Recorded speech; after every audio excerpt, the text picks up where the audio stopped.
दोस्तों, भारत एक ऐसा देश है जिसमें डेयरी प्रोडक्ट्स का मार्केट बहुत ही बड़ा है और इन प्रोडक्ट्स का सेवन भी इस देश के हर घर में रोजाना होता है। दूध, पनीर, दही, खोया इत्यादि ऐसे डेयरी प्रोडक्ट्स हैं जिनका सेवन हमारी सेहत के लिए बहुत अच्छा होता है। और क्योंकि आज की जनरेशन बहुत ज़्यादा हेल्थ और क्वालिटी को कंज्यूम है, इसलिए इन प्रोडक्ट्स का सेवन धीरे धीरे बढ़ते जा रहा है। इस बिजनेस की खास बात यह है कि इस बिजनेस को करने के लिए आपको किसी खास क्वालिफिकेशन की भी ज़रूरत नहीं है, यानी बिना किसी क्वालिफिकेशन के आप आराम से मोटा मुनाफा कमा सकते हैं। तो अगर आप ये बिजनेस करना चाहते हैं तो ये वीडियो आपके लिए। डेयरी फार्मिंग से जुड़े सारे सवालों के जवाब यहाँ मिलेंगे। चलिए वीडियो को शुरू करते हैं। डेयरी फार्मिंग एक बहुत ही बड़ा और प्रॉफिटेबल बिजनेस है, जिससे अगर आप मेहनत के साथ करें तो आप इसमें काफ़ी मुनाफा कमा सकते हैं। इंडिया में डेयरी फार्म खोलना एक बहुत अच्छा बिजनेस ऑप्शन है, क्योंकि डेयरी फार्मिंग बिजनेस एक ट्रेडिशनल बिजनेस है। इसलिए आपको अपने प्रोडक्ट्स की मार्केटिंग करने की चिंता करने की ज़रूरत ही नहीं है। आप अपना प्रोडक्ट इंडिया में किसी भी जगह से बेच सकते हैं। और तो और डेयरी प्रोडक्ट्स का मार्केट साल भर एक्टिव रहता है। डेयरी फार्मिंग इको फ्रेंडली होता है और ये इन्वायरमेंट को पोल्यूट भी नहीं करता है। डेयरी फार्मिंग बिजनेस में हाईली स्किल्ड लेवल की ज़रूरत नहीं होती है। आप अपने फैमिली लेबर के साथ एक स्मॉल स्केल डेयरी फार्म खोल सकते हैं। अब जान लेते हैं डेयरी फार्मिंग करने का तरीका। स्टेप 1, मार्केट की जानकारी यानी market research. Dairy farming business शुरू करने से पहले आपको पूरी मार्केट रिसर्च करनी होगी। इसमें आपको बहुत सारी चीज़ों का ध्यान रखना पड़ेगा, जैसे कि आपकी इनिशियल इन्वेस्टमेंट कितनी होगी, आप कौन से प्रोडक्ट्स बेचेंगे, आप कितनी लैंड की ज़रूरत होगी, और साथ ही साथ आप ये फार्म अकेले मेंटेन करेंगे या वर्कर्स को काम पर रखेंगे। स्टेप 2, गायों का चयन यानी सिलेक्टिंग काउस। ये भी एक बहुत ही इम्पोर्टेंट स्टेप है इस पूरे प्रोसेस का, क्योंकि इसमें आप अपने फार्म में जो काउस रखेंगे उनको सिलेक्ट करेंगे, जैसे कि कौन सी ब्रीड, क्या उनकी फिजिकल कंडीशन ठीक है, कितना दूध देती है, और भी बहुत कुछ। Step 3, medical supervision. इस सब के बाद आपको अपने काउस या गायों के लिए मेडिकल सुपरविजन का भी इंतजाम करना पड़ेगा, जिससे कि उनकी देखभाल अच्छे से होती रहे और दूध देने के लिए स्वस्थ रहें। स्टेप 4, गायों का भोजन कराना। काउस के खाने के लिए भूसा का इंतजाम करना भी पड़ेगा, और इसके लिए आपको ऐसी मशीन भी खरीदनी पड़ेगी जो कि घास को भूसा पाने में आपकी मदद करेगी। स्टेप 5, दूध निकालना।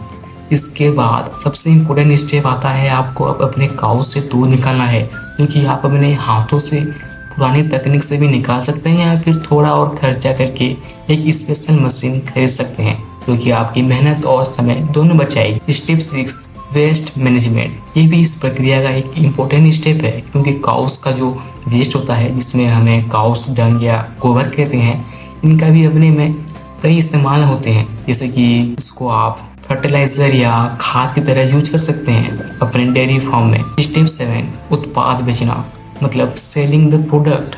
इन सब के बाद आता है आखिरी स्टेप, जिसमें कि आप अपने अलग अलग डेयरी प्रोडक्ट्स को बेचना शुरू करेंगे, और इन सब प्रोडक्ट्स के लिए एक ऐसा प्राइस डिसाइड करेंगे जो कि आपको सारे खर्चे को भी कवर करें, और साथ ही साथ मार्केट में जो प्राइस है उसके आसपास ही हो। अब जान लेते हैं काउस प्लान के लिए कैसे करें मार्केट रिसर्च। काउ प्लान का काम शुरू करने से पहले आपको जगह का बहुत अच्छे से ध्यान रखना होगा। आपको इन चीज़ों का ध्यान रखना होगा, जैसे कि इस बिजनेस के लिए आपको बहुत सारी जगह चाहिए होंगी, तभी आप अच्छा मुनाफा कमा पाएंगे।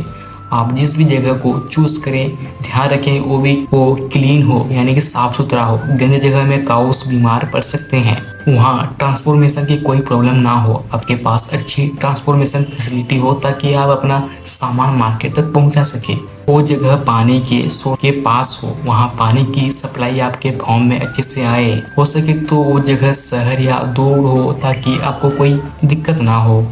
आप काउस के लिए स्लॉटेड जगह ढूंढें, क्योंकि अगर आप ये बिजनेस खुले में करेंगे तो काउस की ग्रोथ पर इफेक्ट होगा।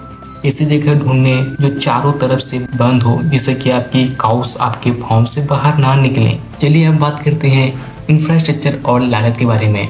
जनरली एक काउ के शेड के लिए आपको 40 स्क्वायर फीट शेड के अंदर चाहिए और 80 स्क्वायर फीट की खुली जगह चाहिए। स्मॉल स्केल प्रोडक्शन के लिए, जिसमें 20 एनिमल्स हो, आपको 3000 स्क्वायर फीट की ज़मीन यानी एरिया की अवेलेबिलिटी को इंश्योर करना पड़ेगा। अब बात कर लेते हैं डेयरी फार्मिंग बिजनेस से लाभ या मुनाफा कितना होगा। काउ मिल्क के अलावा भी एक बहुत बड़ा मार्केट है मिल्क प्रोडक्ट्स, जैसे कि पाउडर मिल्क, घी, चीज़ इत्यादि। यहाँ तक कि डेयरी फार्मिंग का वेस्ट तक बहुत वैल्यूबल है और इसका गुड मार्केट डिमांड भी है। गोबर या काउ डंग ऑर्गेनिक कंपोस्ट या वर्मी कंपोस्ट का रॉ मटेरियल है। अगर आप देसी काउ या इंडियन काउ ब्रीड को यूज कर रहे हैं अपने काउ फार्म में, तब तक काउ यूरिन भी एक वैल्यूबल रिसोर्स है पंचगव्य बनाने के लिए, जो कि ऑर्गेनिक फार्मिंग में नेचुरल इंसेक्टिसाइड है। इस बिजनेस में कम से कम 40% का प्रॉफिट मार्जिन है, जो कि आपकी मेहनत के साथ ये बढ़ता ही जाएगा। अब बात कर लेते हैं कि आपके पास इसके लिए कोई पैसे नहीं है इस बिजनेस को करने के लिए, तो आप डेयरी फार्मिंग के लिए लोन भी ले सकते हैं, जो भी सरकार भी आपको थोड़ा सहायता करती है। जैसे कि ये नाबार्ड यानी NABARD डेयरी फार्म के लिए आपको loan national bank of agriculture and rural development यानी नाबार्ड के जरिए मिलेगा। अगर आप 1 लाख रुपए के लोन तक कोई भी मार्जिन नहीं देना होगा और लोन 1 लाख रुपए से ज़्यादा है तो कम से कम 10% का मार्जिन लगेगा। RBI के गाइडलाइंस के अनुसार नाबार्ड के लिए लोन आप ले सकते हैं। Number 2, SBI loan scheme. आप डेयरी फार्म के लिए स्टेट बैंक ऑफ इंडिया से भी लोन ले सकते हैं। अपना बिजनेस शुरू या उससे बढ़ाने के लिए ज़्यादा जानकारी के लिए मैं आपको लिंक भी दे दूंगा। अब ये भी जान लीजिए कि डेयरी फार्मिंग बिजनेस में कानूनी प्रक्रिया भी होती है, जैसे कि ये आप देख सकते हैं स्क्रीन पे NOC यानी नो ऑब्जेक्शन सर्टिफिकेट। आप जिस भी इलाके में अपना बिजनेस शुरू कर रहे हैं वहाँ की लोकल अथॉरिटी से ये सर्टिफिकेट लेना बहुत ज़रूरी है। इसके अलावा आपको पोल्यूशन बोर्ड ऑफ से भी NOC लेना भी ज़रूरी है। Food safety and standards authority of India यानी FSSAI, जैसे कि आप जानते हैं कि हमारे देश में हर खाने की हर चीज़ में FSSAI सर्टिफिकेट लेना होता है। ये लाइसेंस बहुत इंपॉर्टेंट है। ट्रेड लाइसेंस, जैसा कि आप जानते हैं कि हर बिजनेस शुरू करने से पहले ट्रेड लाइसेंस कितना इंपॉर्टेंट होता है, तो आपको इस बिजनेस के लिए भी ट्रेड लाइसेंस लेना जरूरी है। Ground water department permission. Dairy farming business में पानी की बहुत ज़रूरत होती है। पानी का कनेक्शन लगवाने से पहले ग्राउंड वाटर डिपार्टमेंट से परमिशन जरूर लें। Electricity board of permission. आपके बिजनेस में जितनी भी इलेक्ट्रिसिटी यूज होगी आपको उसकी जानकारी इलेक्ट्रिसिटी बोर्ड को देनी होगी और परमिशन लेनी होगा। अगर आप ऐसा नहीं करते हैं तो आपको फाइन लग सकता है। तो दोस्तों ये थी पूरी जानकारी डेयरी फार्मिंग बिजनेस के बारे में, और कुछ भी जानकारी रह गई है तो मुझे जल्दी से जल्दी कमेंट में बताइए, जो कि मैं आपके लिए पूरी कर सकूं। और ऐसे ही वीडियो के लिए मुझे जरूर से जरूर लाइक शेयर सब्सक्राइब कर दीजिए। इंफॉर्मेटिव आइकॉनिक बिजनेस प्लान में लाता रहता हूं आपको हेल्प करने के लिए।